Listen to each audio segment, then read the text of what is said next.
Hi there, smart drivers. Talking to you tonight about left-hand turns, the most dangerous maneuver that you are going to do when you're learning how to drive and after you get your license to keep you safe and to be a smarter, safer driver. Stick around. We'll be right back with that information.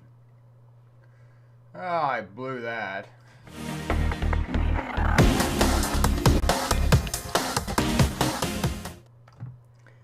Didn't have my mouse set up is what happened there at the beginning. So there's a little bit of a goof up with technology, but here we are. We're going. Tonight we're talking about left turns. Few people are here. Ed is here. Unfortunately, Ed did not pass his driver's test. Sorry to hear about that. The driving examiner intervened on a left-hand turn, and yes, that is an automatic fail on a driver's test. Too bad. Just it's unfortunate. I'm sorry. You're going to have to practice your left-hand turns and try that again. I really can't say because I wasn't there, but if the examiner felt that there was another driver coming through the intersection, that you probably misjudged the gap on that turn is what I'm thinking. Corey is here, Bricks for Wheels. Corey is the moderator, does an excellent job of keeping out the bad people, as well as getting videos that I suggest you have a look at for further details on answering your questions and give you the best information we can. Rocky's here from Windsor. Xander's here. Jacob, Jim Bob, Josh, you're taking your test here in Vernon on Tuesday. Watch the playground school zone at Lakeview Park here. We call it the Peanut Pool Park, but there's a 30-kilometer-an-hour zone. It looks like a cautionary sign because it's a playground sign, but in fact, it actually has the regulatory speed sign underneath it, so watch that. Wonder, thank you for that compliment. That's awesome. Flying Bird is tuning in from Vancouver. Let us know where you're tuning in from. Zaid is here. Mallory's here from the Maritimes. And Milton is here. And yes, left-hand turns are dangerous. Drive Smart BC. Tim, my friend Tim, check out his channel. Great channel if you want to know anything about driving regulations here in the province of British Columbia. Traffic engineering, which is all over the news right now with many of our roads being washed out due to the floods. In Abbotsford, Princeton is in the news. These have had a lot of washouts, bridges being destroyed, roads being flooded, and I'm sure there's a lot of information on Tim's site about all of that information, as well as policing, case law, and whatnot. So definitely have a look at Tim's channel there, Drive Smart BC, and an excellent forum for discussion as well. Who else is here? A couple of other people were here. Milton, Xander, Switch. I love this guy. He helped me pass my test. Awesome. So happy that we could help you pass your driver's test. Any questions you have, anything that we can do to help you pass your driver's test, that's what we're here for. That's what we're helping you do. Success, achievement, and empowerment. That's what the Smart Drive Test channel is about. So if you have any questions, let us know. David Massey is tuning in from Ontario. Where are you in Ontario, my friend? It's a very big province, as my kids and I found out this summer when, it's a 5-day trip from British Columbia, where I live, to Ontario, and 2.5 days of that driving was actually in the province of Ontario. So it gives you an idea. Most people don't realize that Ontario, Canada, it's as far from Toronto, Ontario to Thunder Bay, Ontario, as it is from Toronto, Ontario to Florida in the United States. Yes. 24 hours each way. Pearson, good evening from Montreal. Finally got my test book for the 18th of January. Awesome. And Pearson, is it true that in Quebec it is mandatory that you have to take some form of driver education in order to be able to take your driver's test? Is that true for Quebec? I had not heard that previously, but a smart driver left a comment there a couple of weeks ago saying that they actually had to take driver education to be able to take their license test there in the province of Quebec. So David, you're in Kingston, home of Queen's University. Awesome town. Busy Bee is from Ottawa, the University of Ottawa, and the seat of our federal government here in Canada. And if you're tuning in from the States, we can help you as well, because most of the stuff here on the Smart Drive Test channel will help you in the States. And just, yeah. Oh, my slide. Everything is out of order here. I don't know what I was doing previously. And my friend Big Mac Sam is here, and we're going to talk about our video that we did with Sam this week. So bear with me. I will get back to the beginning of the presentation here, and then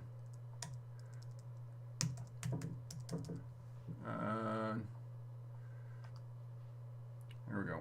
Try that. There we go. Okay, my apologies. Left turns, that's what we're talking about tonight. I finally got to the beginning of the presentation. Left turns.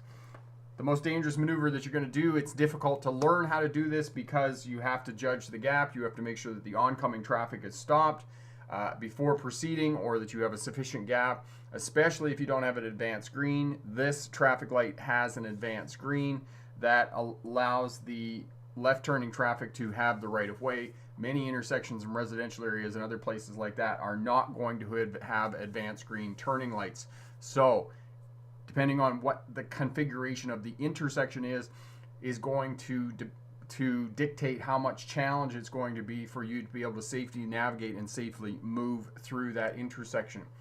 For those of you new to Smart Drive Test, my name is Rick August. I drove truck in the 1990s, mostly long haul, pulling freight between Ontario, Canada, and the United States. I did run most of the lower 48, made it out to California a couple of times, but most of what I did was east of the Mississippi. While I was going to university in Australia, drove buses for Greyhound, and the Australians like to say that they founded Greyhound. I just took that on faith and never really did any investigation about whether they in fact did found the company of Greyhound Bus Lines.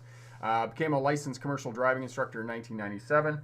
Earned my doctorate from the University of Melbourne in Australia in 2006. And my expertise is in legal history as it pertains to policing in relation to traffic. So how policing changed at the beginning of the 21st century, or the beginning of the 20th century rather, as motor traffic took over from horse-drawn traffic. And I started the Smart Drive Test YouTube channel in 2015, 5-6 years ago now, which is kind of crazy to think I've been doing it that long.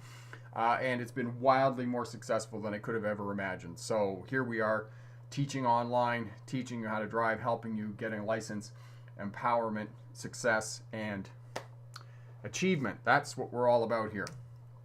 So, new video this week with my friend Sam in the Bronx, New York City there. While I was down, we did a bunch of videos, shot a bunch of videos, and driving on the Hutchison River Parkway, and looked at short on-ramps and how you get onto the parkway and how you drive on the parkway safely. The other piece, commercial vehicles are not allowed on the parkways. And the other thing that I learned, and I actually confirmed this with Sam this week, was that you cannot drive on the parkways in New York City with a learner's permit. And I did not know this. It's similar to the province of Ontario, where you cannot drive on 400 highways with a learner's permit, but it's different. In Ontario, you can drive with an instructor, a licensed instructor, but in New York, you can't. So have a look at that video for this week. So left-hand turns, you do not want to be out in the middle of the intersection. You want to be back, and the general rule of thumb that I give students is front steer tires on the front crosswalk line. That way you are committed to the intersection, but you're not in the intersection if something goes wrong. Somebody runs the light or whatnot, as this car here is going to get T-boned. So the other piece about it is you need to judge the gap correctly, how much gap you need to move through the intersection. If it's a multi-lane intersection and a big intersection, you're going to need kind of 6 to 10 seconds to move through the intersection from a standstill.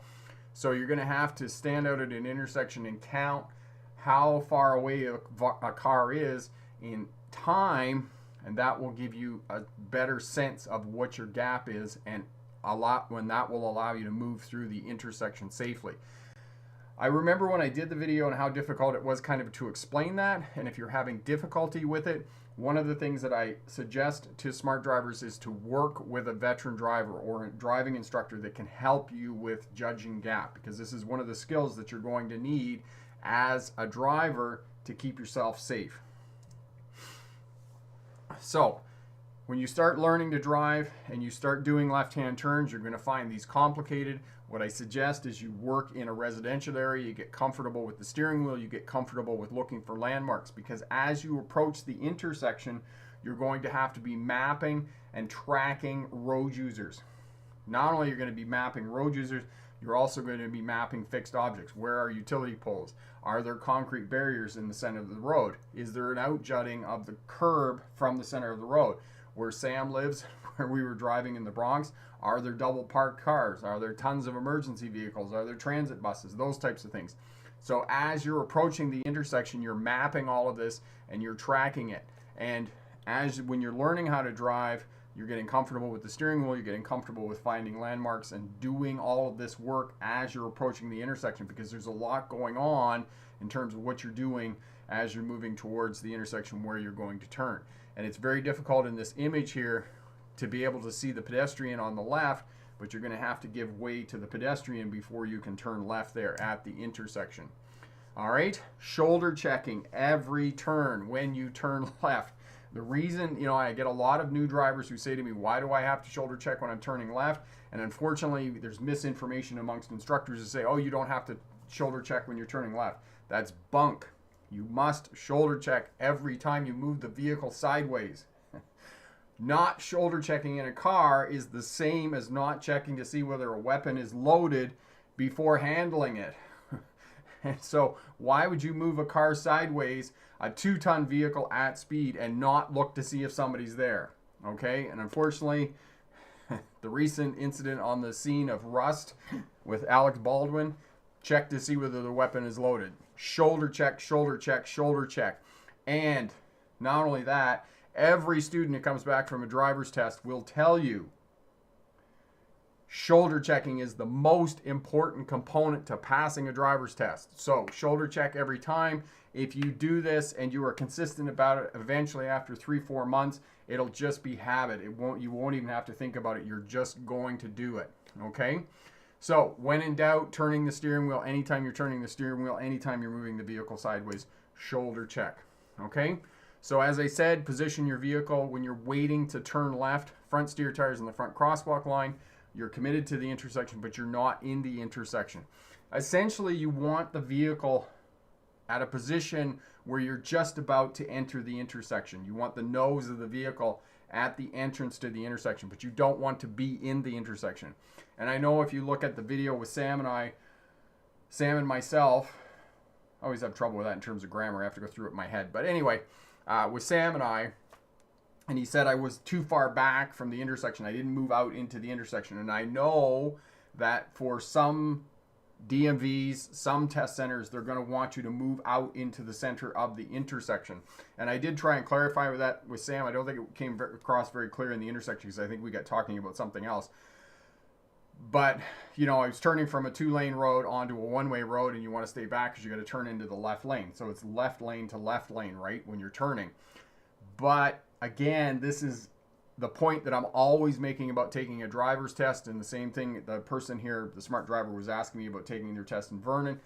You want to practice in and around the test center where you're going to be taking your test. And many times it's going to pay for you to book a practice driving test with a driving instructor because they can show you the details. They can show you the nuances. I can talk about taking a driving test generally, but I cannot give you the nuances.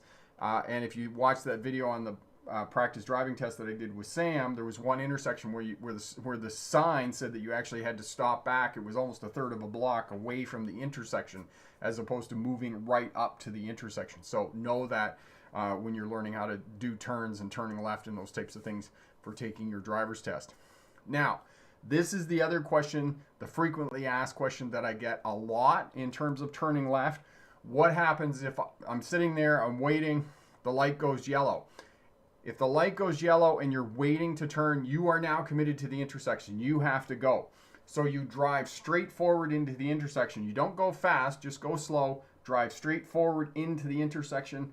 And when the cars, you're absolutely sure, you double check that the traffic coming through the intersection on the other side of the intersection has in fact stopped. Then you proceed through the intersection. And there's a video here. I need to put it up. I'll make a short out of it. I was doing that. I was waiting. I was just about to go. I started driving straight through the intersection. I thought the car was going to stop coming through the other side, and they didn't. And I had to bail because I was going across the first lane. It was 2 lanes. They were in the outside lane. Fortunately, I bailed. They went through the intersection, and then I proceeded to finish my turn. You have to make it on a yellow. If you hesitate, you will fail your driver's test. You have to be, as soon as that light goes yellow, boom, you have to start moving through the intersection, because if you get caught and you're not moving, then it will be a fail. But if you're moving, waiting for the traffic to stop, and then you proceed through, then you're going to be okay. Okay? As you're moving through the intersection, this image isn't very good, but there's a slip lane. There's a right turning slip lane, and it's only single lane when you get onto the crossroad. You have to watch for the right turning traffic coming around the slip lane, making sure that they're not coming through. And as well, you have to watch for pedestrians on the cross traffic. So there's a lot going on when you're doing a left-hand turn. And as I said, it's well worth the investment to get a driving instructor to help you to do your left-hand turns and to judge that gap and to do it safely and do it correctly so that you don't end up in a crash. Because the last piece that I'll talk about, and I'll just finish up here. Good luck in your driver's test, and remember, pick the best answer, not necessarily the right answer. And we'll head back over here. There we go. And so the other piece that I want to talk about in terms of left-hand turns, the reason that left-hand turns are so dangerous is because if you mess up on a left-hand turn, it's going to be a T-bone crash. And I was actually talking to a trauma doctor a few months back, and we were talking about this. And if you mess up on a left-hand turn and there is a crash, it's going to be a T-bone crash. The problem with T-bone crashes is that there is nothing in the vehicle to protect you. Yes, we have some side impact, airbags, and those types of things. Part of the issue with T-bone crashes is that this vehicle, when you're coming around, so imagine you're looking bird's eye view on an intersection and this vehicle is almost through and this is the straight through traffic. The issue is, on a T-bone crash, is this vehicle never hits square. It's never like this. It's always on an angle somehow, and so there's a very small surface area of the colliding car, and all of that energy is in one very small part of the door on the passenger side of the vehicle if you get T-boned. Most T-bone crashes, because of that, limitation of physics in cars, are fatal. And the very unfortunate part of most T-bone crashes is usually a couple sitting in the front seat, and it's usually the spouse or the partner of the driver who gets killed.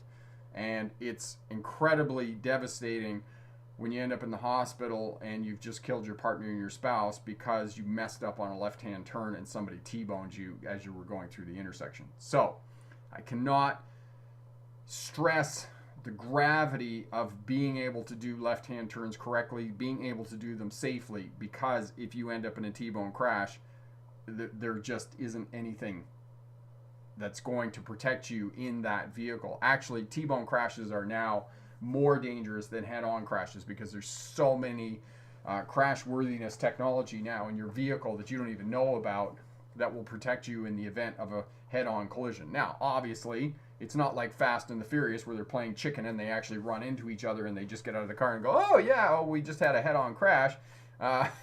It's not like that, right? It's gonna hurt a lot. So Corey just put up the video on T-bone crashes, so have a look at that as well. And Light Designer, I need to put the clip up. I'm going to put it up in a short, okay? Okay, and Christina's got her driver's test on Tuesday. Mallory, why do some people, when they turn left slowly? Mallory, that's like asking me why some people insist on driving slowly. For example, Highway 97 here. I'm going down Highway 97 in the dark. Now, I've got nothing against, yes, I do have everything against Dodge Neons. My dad was a Dodge guy, and he just thought Dodge was it in a bit. So yes, there's a bit of a bias against Dodge Neons. I'll put my 2 cents in there and admit my bias. There's a Dodge Neon, so the traffic flow, the posted speed limit is 90. The traffic flow on Highway 97 is 110. It's all day long. You can do 110 down there. So I'm in the hammer lane, going, I'm on cruise, woo, in the dark. I come up on this neon, this Dodge Neon, with a Christmas tree on the roof, in the hammer lane, doing 90. And I'm like, what is that person doing? I had to pass them on the inside, and I'm just like, in the dark with your Christmas tree on your Dodge Neon doing 90 in the hammer lane. So asking me why people drive slow on left-hand turns or any other time, I really don't know. Okay. Rocky, Mr. August, I understand that heavy trains are very dangerous and not going to stop. And I learned it from school as well. Why do heavy trains, most importantly, not stop anyway? I think to myself here, okay, Rocky, that's an excellent question. And I have done a short yesterday. I did another short today, and I'm doing another short tomorrow on trains and their impending doom and danger to road traffic. The reason they don't stop, Rocky, is not because they can't, not because they don't want to, it's because they simply can't. A loaded freight train can take up to 1 mile, more than 1.5 kilometers, to actually get started. Or to get stopped, rather. Trains are so heavy that it's just simple physics to be able to get them stopped, that they cannot stop like normal road traffic. So know that. And it's never like it is in Hollywood films. All you got to do is go on and Google train crashes, and you'll see scores of people trying to race trains and end up in a crash. So it's not like in Hollywood at all, where they always win against the train. No, they lose in a very big way. And you can also see what trains do to semi-trucks. They just tear the trailer apart. So yes, they don't stop, not because they don't want to stop. It's just because they can't. Physics won't let them get stopped. I can't even hazard a guess how much a train would weigh. Like say there were 100 freight cars on a train and they were all loaded, how heavy that would be. I mean, somebody could do the math for me on that. We could figure it out. But anyway, there we go. All right, Stephen, I seen corporate associates in front of a transportation committee say publicly that 45 miles per hour accidents aren't that more damaging than 35 mile an hour crashes. So that potentially could be true, but the difficulty about weighing in on that is that there are way too many factors in a car crash.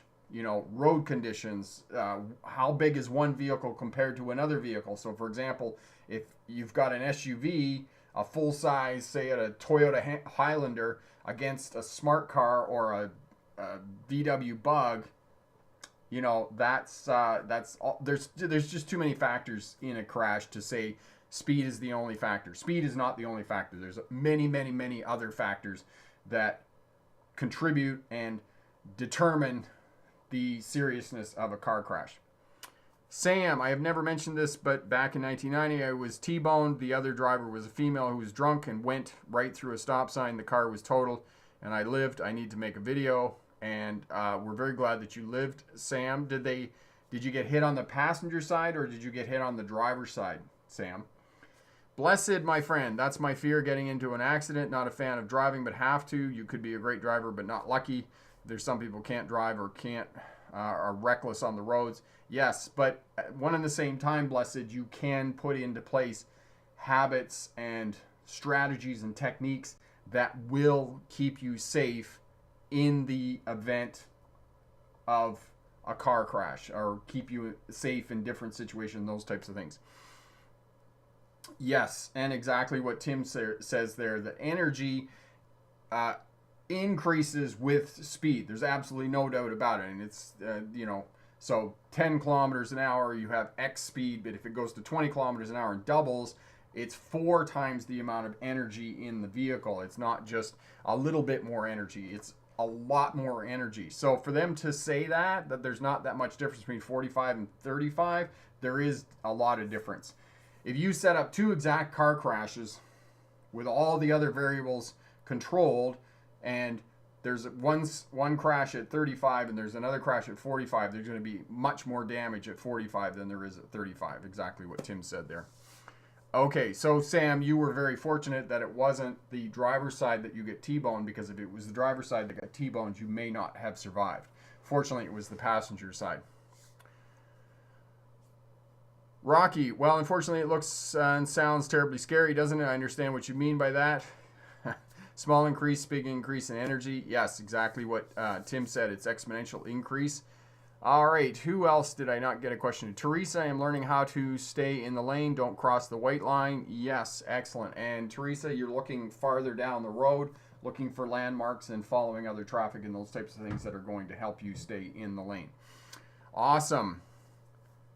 Jandra, I got my license 2 weeks ago. I really appreciate your videos. Awesome, and so happy that we could help out for you to get your driver's license. Congratulations.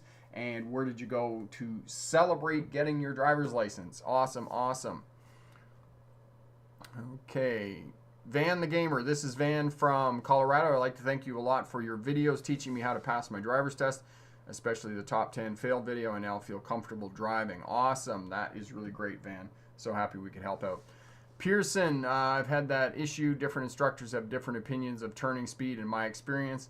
And yes, and that's unfortunate, Pearson, that's the experience that you're having. You're getting moved around, shuffled around between different instructors.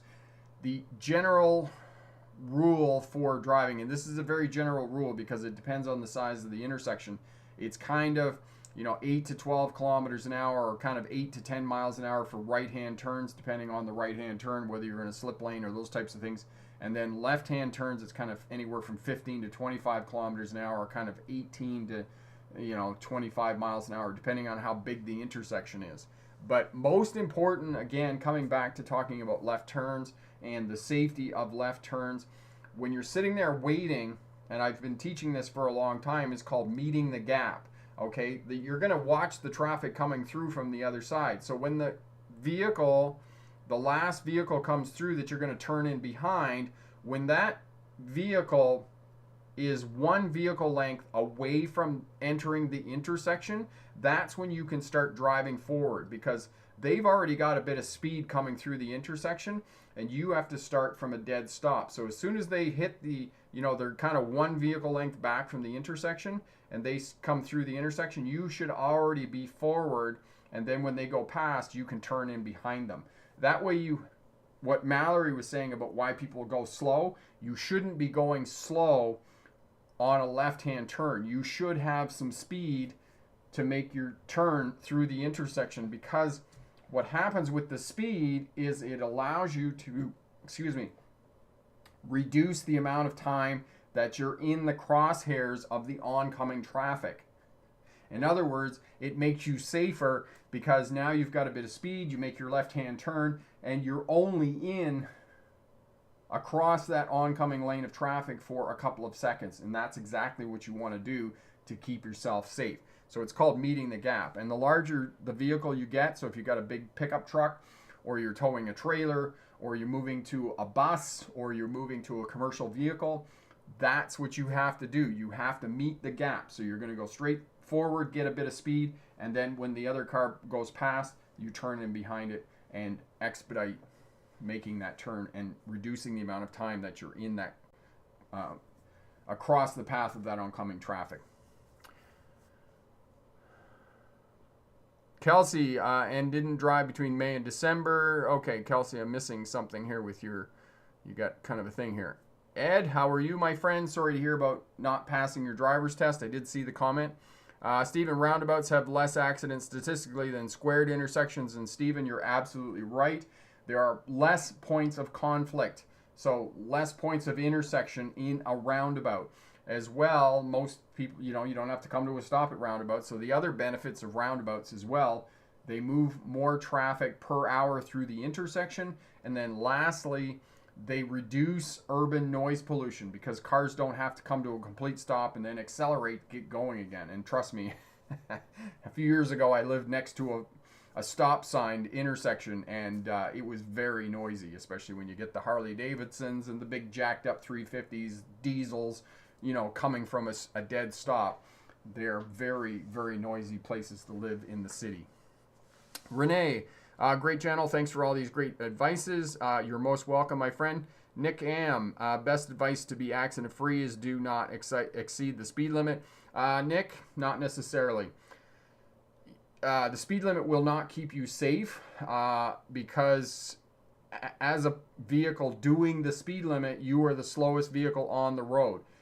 I do advocate that you keep up with traffic flow after you get your driver's license, because it makes you more predictable on the roadway. But I can't tell you to exceed the speed limit because that would be unethical. So it's your choice what you want to do. But I can tell you that many of the driving manuals do hint about and start to say something about traffic flow and that you should be keeping up with traffic flow, but they never come out outright and say it because they can't. Ethically, legally, all kinds of other responsibilities, you can't say that. But that will not, that, you know, following the law or following the rules and doing what's right aren't always necessarily one and the same thing. Okay? Rocky, well, I enjoyed my time with you, and thanks for the answer. You're most welcome. Off to bed. Have a great night, my friend. Josh, what to do with roundabouts that are too small to use your turn signal in? Josh, you can use all the roundabouts, the three roundabouts that we have here in Vernon. All of them, you can use your turn signals. Just do the best you can to try and signal when you're leaving the roundabout, and you're going to be fine. Okay? Kelsey, it also depends on your examiner when it comes to left turns. Many are so picky and some are relaxed. Yeah, it is the discretion of the examiner. But again, as I said, the return on investment of hiring a driving instructor and doing a practice driving test is something that I really advocate that you do, because driving instructors teach new drivers how to pass a driver's test every day. They know the nuances in and around the test center where you're going to be taking your test. There's just some things that you don't know, things that you are not going to expect, and you're going to lose points for those. And your job as a student taking a test is to get as few demerits as you can and not to fail your driver's test outright. Unfortunately, as Sam and I talked about in the videos, with doing a driver's test there in the city of New York is that sometimes people who are fully prepared are good students, are good drivers. Something goes wrong that they can't handle in the driving environment and they fail their driver's test. Whereas other drivers who we think aren't ready still are lacking some skills in terms of their driving ability. I say to them, everything goes right on a driver's test and they pass. So you don't know. It's, sometimes good drivers fail and sometimes bad drivers pass. It happens. Okay?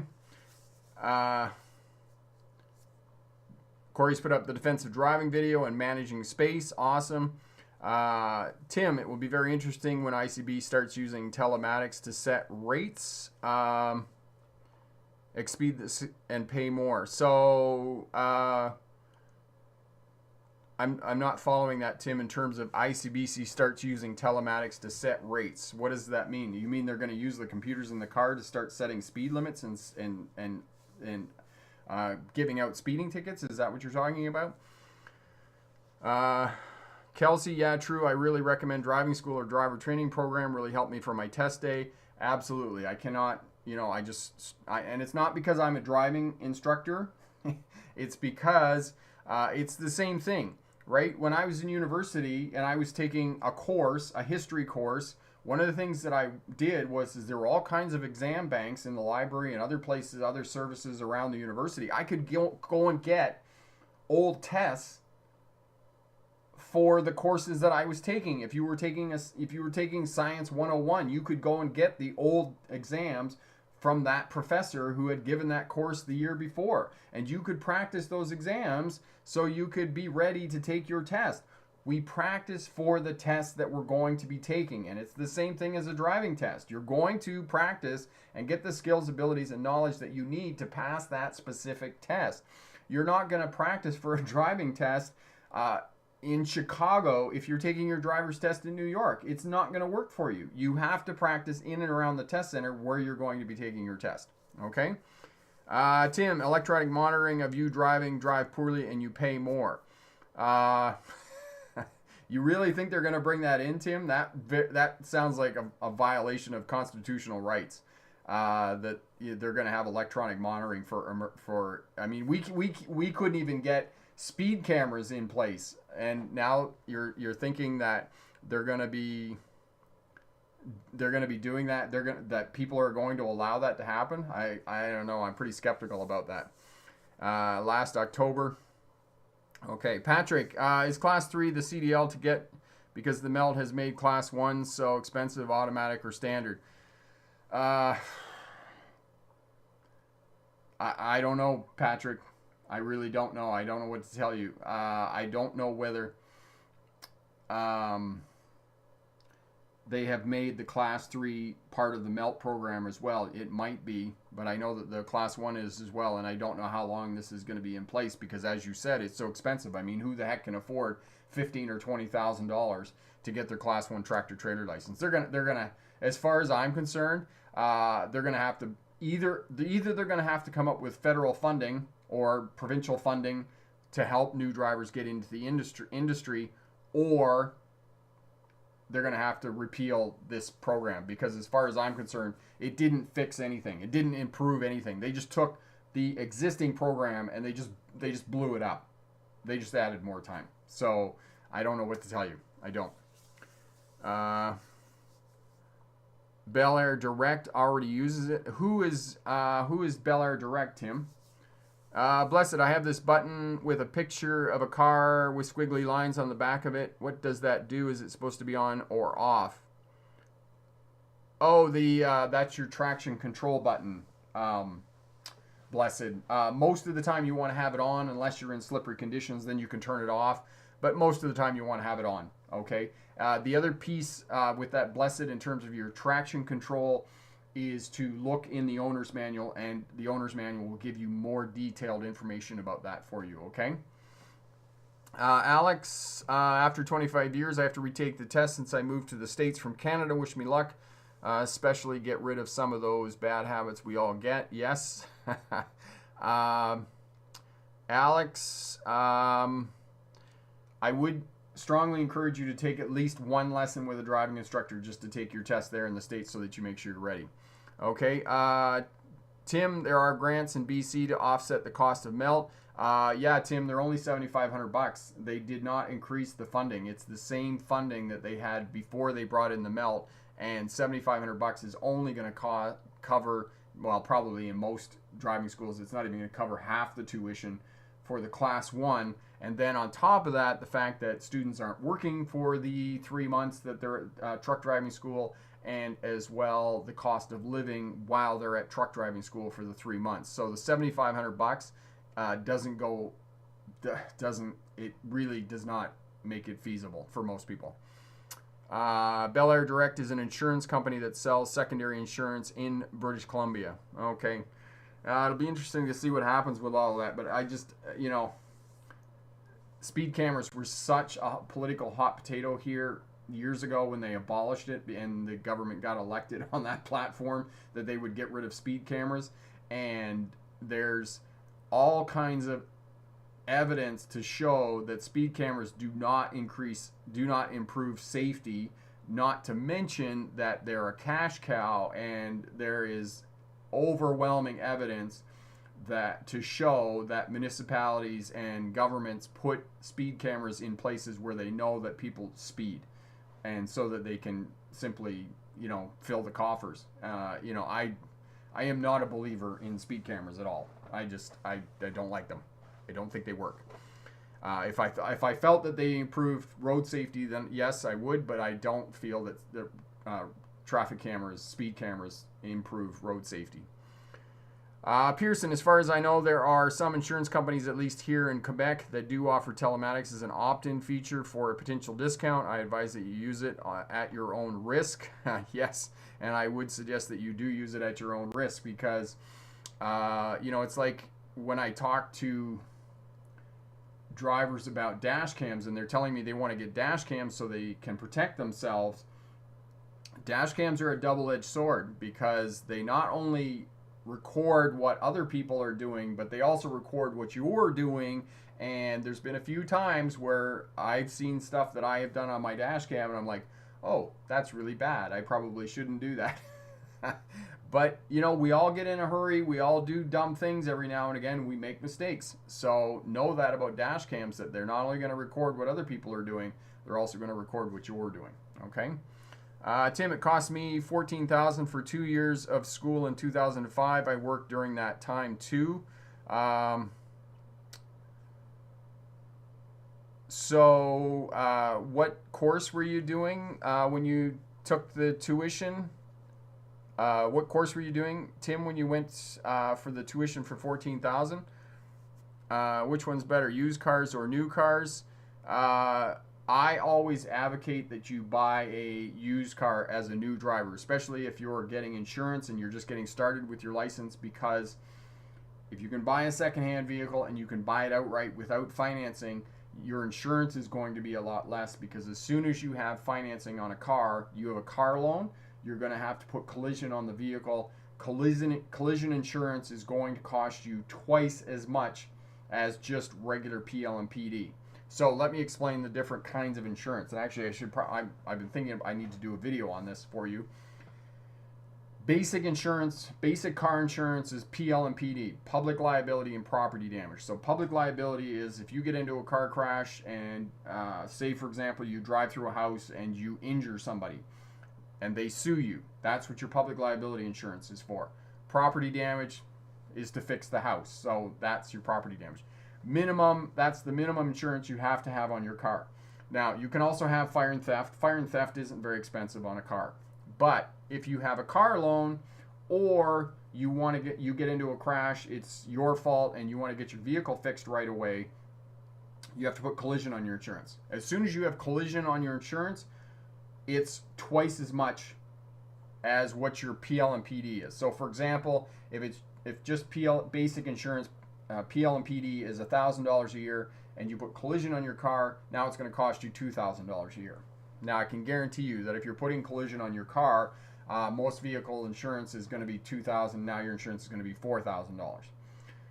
So for new drivers, what I recommend is that you just buy a secondhand vehicle, buy it outright, pay for it, don't have a car loan on it, and then you don't have to pay collision. So your insurance is going to be half the cost of what it would be with a car loan. There are many, many good secondhand vehicles out there. And with the cost of vehicles, unless you have a lot of disposable income, I do not recommend that you buy a brand new vehicle. And you're going to get snowed by all the warranties and all that kind of thing. Yeah, it's great, but you pay for all of that, right? The average cost of a car here in Canada, I don't know what it is in the United States, but I know here in Canada it's like $30,000 for a new car. And your car payment is $400 over 8 years. It's crazy how much it costs for a car. And then you've got car insurance on top of that. You're going to get a lot more vehicle for a little bit less money. That's going to be a secondhand vehicle. So I really recommend you buy a secondhand vehicle. All right.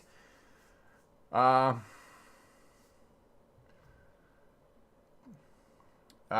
have a study, but Tim, do you believe they helped? Computer wide area networking specialty. So you worked in computers. Awesome. Like any other trade, learning costs you. Melt is no different.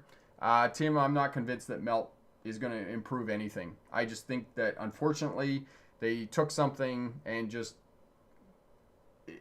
I'm not convinced. Epic, watching your short videos, and you did cover a left turn, drive right countries, because you're crossing oncoming traffic. Okay, excellent, thanks. Okay, excellent. Kelsey, so if I'm in Alberta and I took driving school and I bought a 2001 Toyota Camry, would I pay way lower rates? You're going to pay less if you buy an older car and you buy it outright. You're not going to have to put collision insurance on it. That's why your insurance is going to be cheaper for that older vehicle. As well, it's an older vehicle, so it's not going to cost you as much for insurance as it will for a new vehicle. Okay? Kelsey, so if I'm in... Okay, Ed, thanks for your videos and channel. What are your thoughts on driving simulators for learning? I found a computer game called City Car Driving that seems to be fairly realistic. Ed, there's a lot of things going in a car that just don't work in a simulator. There's just... the feeling of the vehicle, seeing, hearing, smelling, all kinds of things that, I'm not saying that there aren't some transferable skills from a simulator, but I'm saying that if you really want to learn how to drive a car, you have to be able to get in the car and have to be able to learn for that, okay? Mallory, that's great advice when it comes to dash cams. Thank you so much. Josh, I hope they don't cancel the test because the snow is coming. No, Josh, most days it's going to be fine. In the wintertime, if you take your driver's test, they sand and salt the roads. They plow the roads. So the main roads are all going to be really good. And so I wouldn't worry about it. And if the weather does get that bad, they'll just postpone the test. Okay, they won't go out if it's bad. Haddle, collision insurance is important though. Haddle, maybe if you don't want to repair your car, then yeah, by all means put a collision insurance on it. But me personally, my old buggy, I don't need collision insurance because it isn't worth it to fix it. Tim, see you next week. And yes, please don't burn your hand, my friend. Oh my God, you told me about that. I was just like, oh, that hurts. I can feel that. Aaron, just watching video now. Do you explain why a shoulder check is important when making a left turn? It is only in case someone is doing something irregular. Cyclists riding down the yellow line, those types of things. Aaron, you want to develop that habit so that every time you move the vehicle sideways, you're shoulder checking.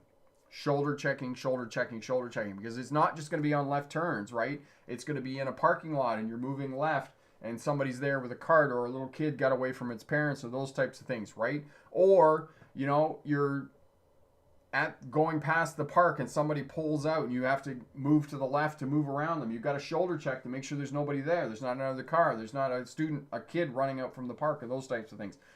Shoulder check, shoulder check, shoulder check. Just instill that habit. So as soon as you move that vehicle sideways, right or left, you're going to shoulder check, right? Again, not shoulder checking when moving sideways in a vehicle is the same as not checking a loaded weapon, not checking to see if a weapon is loaded before handling it. All right? Why on God's green earth would you move a 2-ton vehicle at speed sideways and not check to see whether something was there? Okay? Sam, I tell my students the same thing. Simulator's not the real deal. Yeah, Sam and I agree on that. Pearson, Josh, you're lucky you live in a place that allows weather cancellations on driving tests. Pearson, do you honestly think that if the weather's bad, they're just going to take you out for your driver's test? That's not going to happen. Because driving examiners know that you as a new driver, you don't have a great deal of experience. So if the weather's bad, they're not going to take you out. That's just a matter of course. Patrick, thoughts on American Truck Simulator game? Patrick, it's fun to play. It's fun to play. But let me tell you, I've seen it. I've watched people do it. And I'm just like, yeah, you'd never get a big truck around an intersection like that. The people that have that created that American Truck Simulator, no doubt they put a lot of work into it, but they didn't consult somebody like me. And I would say, there's no way a truck would do that. Charles, should you avoid braking in snow, ice? Just go slower and avoid the need to brake. Charles, no, you got to brake, but know that in snow and on slippery conditions, that braking and steering are two separate actions. Okay, so you brake first and then you steer. That's what you need to do in snow and ice. When you do brake, you want to make sure that the vehicle ideally is in a straight line. And if it does begin to break loose, then just let your foot off the throttle or take your foot off the brake, and usually the wheels will start to spin again, and then it'll get grip, and then you can carry on again with what you're doing. Gang, yeah, it's the same in the United States, but wow, thanks so much. You actually helped me pass my driving test a few years ago, and I was a teen now. I'm 21. Helped me a lot. Thank you for your videos. Gang, you are most welcome, my friend, and so happy to hear that you're still driving and everything's going well, and we were part of your journey. Awesome, awesome. Kelsey, I really feel like people scared to go for a road test in winter should go. I used to feel like that, and I was nervous about driving in the winter, and I passed. It's really good confidence booster. Absolutely. I encourage students all the time to take your driver's test in the winter time. Don't wait for the spring. Go get your license. Actually, in the winter time, it's easier because driving examiners aren't overwhelmed with the number of tests they have to do. They're more relaxed. And the test is less exact. You just have to get in beside the snowbank. You don't have to be 8 to 12 inches from the curb and all those types of things. It's easier in the winter time. And there's a video, Corey will put that up for us as well. Have a look at that. Timothy, how many car crashes have you been in? Fortunately, I've only been in one car crash, and that was when I was young and first started driving. Other than that, touch wood, haven't been in any car crashes. Cecilia, can you buy a car with your N? Yeah, you can. Cecilia, you can buy a car with your N. Mikado, have you driven a truck with hydraulic retarder? I wonder why it's not popular among US spec trucks.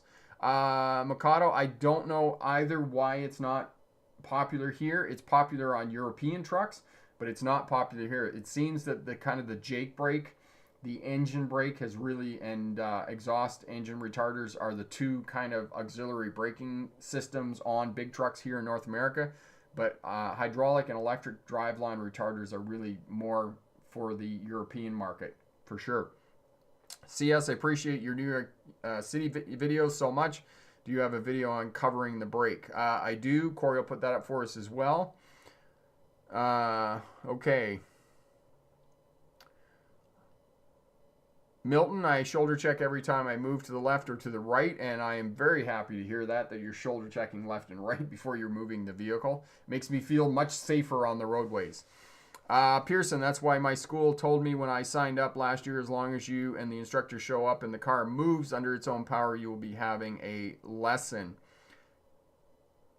Oh, a driving lesson.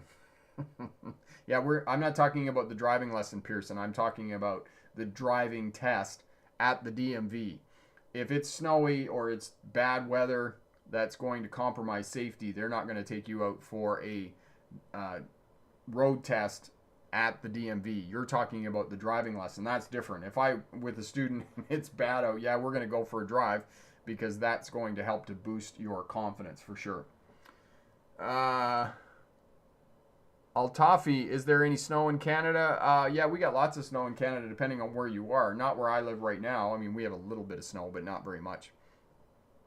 Mallory, here in Nova Scotia lately we have had snow, but it is usually gone by lunchtime. Yeah, so you basically have the same weather conditions that we have here in the west.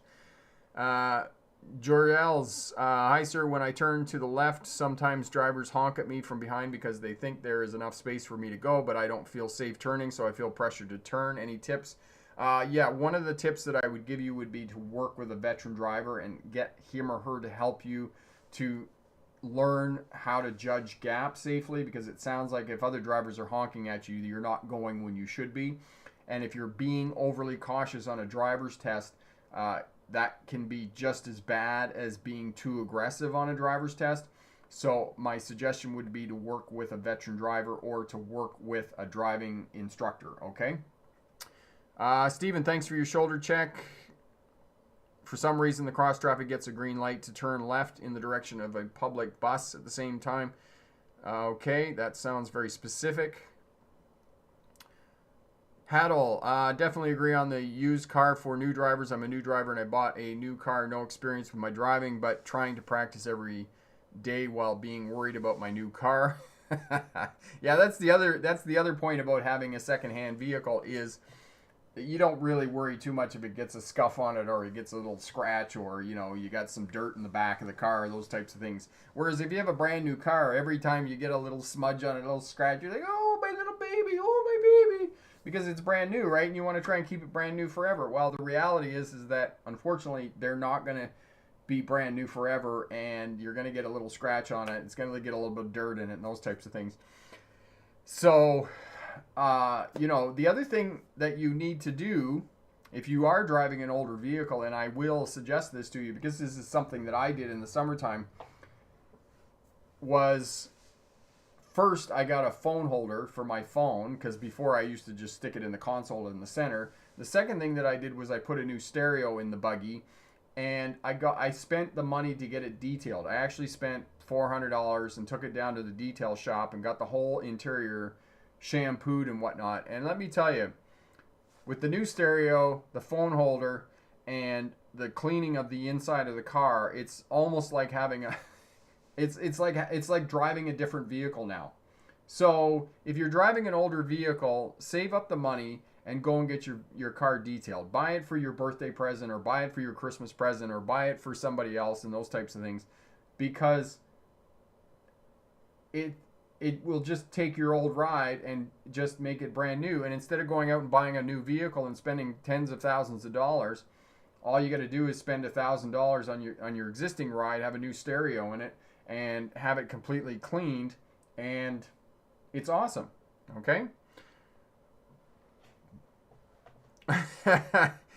John, the burger, yes. The beer, no. Okay. On my commute, yeah. Okay. I might suggest that you listen to audiobooks while you're driving. That might alleviate some of your boredom. Timothy, I have a BMW X5 and I hate it. What is your dream car? Timothy, there was a period of time when I was seriously considering buying an X5, and then I was like, I already have an SUV. Why don't I buy something else? And my girlfriend recently bought an Audi S4, and let me tell you, beautiful car, absolutely beautiful car. So yeah, probably an Audi or some sort of Beamer. So. Josh, I just pressure washed my truck outside, inside. Well, that's one way of doing it, Josh. That's funny. Mallory, you're a great teacher. I enjoy all your tips and I have learned from your channel. Great video tonight. Thank you, Mallory, for that. That's really great. And we are getting near the top of the hour here. What car do you currently own? I currently own a 1998 Honda CR-V with a 5-speed manual transmission. And I think that's the reason I keep it, is because it has a 5-speed in it. But, you know, I was going to get rid of it, and then I just thought, I'll just lean into it. And I actually got personalized plates on it. Call it the buggy. So it's pretty funny. DC, do you enjoy driving in the snow? We've had about 5 centimeters of snow here already.